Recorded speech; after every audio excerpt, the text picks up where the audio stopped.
जिले के बैकुंठपुर में 17 वर्षीय एक नाबालिग छात्रा की जीवन लीला समाप्त करने का मामला सामने आया है। परिजनों ने आईसी मार्ट प्रबंधन पर मानसिक प्रताड़ना के आरोप लगाए हैं। मामले की गंभीरता को देखते हुए पुलिस ने आईसी मार्ट को सील कर जांच शुरू कर दी है। आरोपियों की पुष्टि फिलहाल जांच के बाद ही हो सकेगी। जानकारी के अनुसार बैकुंठपुर पुलिस लाइन स्थित शासकीय आवास में रहने वाली 17 वर्षीय छात्रा सामान खरीदने आईसी मार्ट गई थी। आरोप है कि वहाँ मार्ट प्रबंधन ने उस पर चोरी का आरोप लगाया। परिजनों और स्थानीय लोगों का कहना है कि छात्रा से एक एक सामान की सूची बनवाकर यह लिखवाया गया कि उसने और उसकी बहन ने दुकान में चोरी की है। आरोप है कि उस लिखित बयान पर छात्रा के हस्ताक्षर भी कराए गए। उससे पैसे की मांग की गई और स्कूटी भी अपने कब्जे में रख ली गई। बताया जा रहा है कि इस घटना के बाद छात्रा मानसिक तनाव में आ गई। बुधवार को उसने अपने घर में फांसी लगाकर अपनी जीवन लीला समाप्त कर ली। सूचना मिलने पर पुलिस मौके पर पहुंची और शव को पोस्टमार्टम के लिए जिला अस्पताल भेज दिया। घटना के बाद पुलिस ने एहतियातन आईसी मार्ट को सील कर दिया है और पूरे मामले की जांच शुरू कर दी है। पुलिस यह पता लगाने में जुटी है क्या छात्रा पर किसी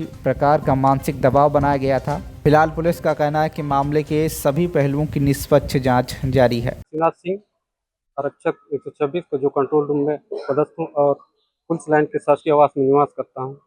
दिनांक 7 तारीख को गांव से मैं समय करीब 7 बजे क्वार्टर आया तो बच्ची लोग नहीं थी। उसकी मम्मी रजौली गई थी शादी में, तो उसकी मम्मी को कॉल करके पूछा कि बच्ची लोग कहाँ हैं, उनको भी ले गए हो क्या? बोली नहीं ले गए हैं। फिर बोली कि कहीं स्कूटी में घूमने गए होंगे। तो स्कूटी की चाबी खोजा मैं तो नहीं मिला, नीचे भी देखा जाके स्कूटी नहीं मिली। इसके बाद उसकी मम्मी से बात किया, नहीं है। फिर मैं 8:30 बजे बच्ची लोग आए तो मैं पूछा कि बेटा कहाँ गए थे, तो बोले आईसी मार्ट गए थे। उसके बाद वो लोग कुछ नहीं बताया। फिर मैं खाना वाना खा के, बच्ची ही खाना बनाई, पूजा जो अभी हाथी लगा ली, वो खाना बनाई। खाना खा के मैं कंट्रोल रूम ड्यूटी चला गया 9 बजे। 9 बजे के बाद इन लोग मेरी बच्ची के द्वारा पूरी घटना को अलंगो दास को बताए हैं। बच्ची मेरे को कुछ नहीं बताई। फिर अलंगो दास दूसरे दिन मेरे को बताए कि थाना आओ। थाना आए तो बताया कि तुम्हारी बच्ची लोग आईसी मार्ट वाले आरोप लगाए हैं कि सामान चोरी किए हैं, तो 20,000 का मांग किए हैं। फिर मेरे को लेकर गए आईसी मार्ट में। आईसी मार्ट में संचालक से मिलवाया, फिर वो दास साहब चले गए। फिर मेरे को पर्ची लिखवाया कि तुम्हारे बच्चे लोग ये सामान चोरी किए हैं और दस्तखत भी करवाए हैं। ऐसे दबाव बनाकर लिखवाया गया होगा, ये मैं नहीं कर सकता हूँ। इसके बाद मेरे को बोले कि भाई सामान का नुकसानी हुआ है, हमको 50,000 चाहिए। फिर मैं बोला कि मेरी पत्नी अभी बाहर में है, आएगी, मैं चर्चा करूँगा, फिर इसके बाद आता हूँ। फिर वहाँ से मैं आ गया।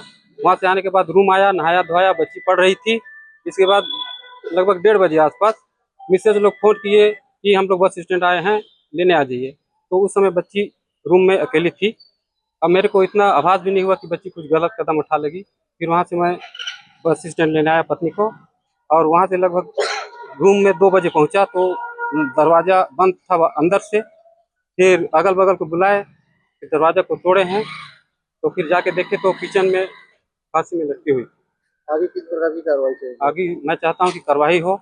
जो आईसी मार्ट के संचालक विचालक हैं, हमारा FIR करें और गिरफ्तार करें। हमको न्याय चाहिए। कोरिया से कमलेश सिक्का की रिपोर्ट, TV1 इंडिया न्यूज।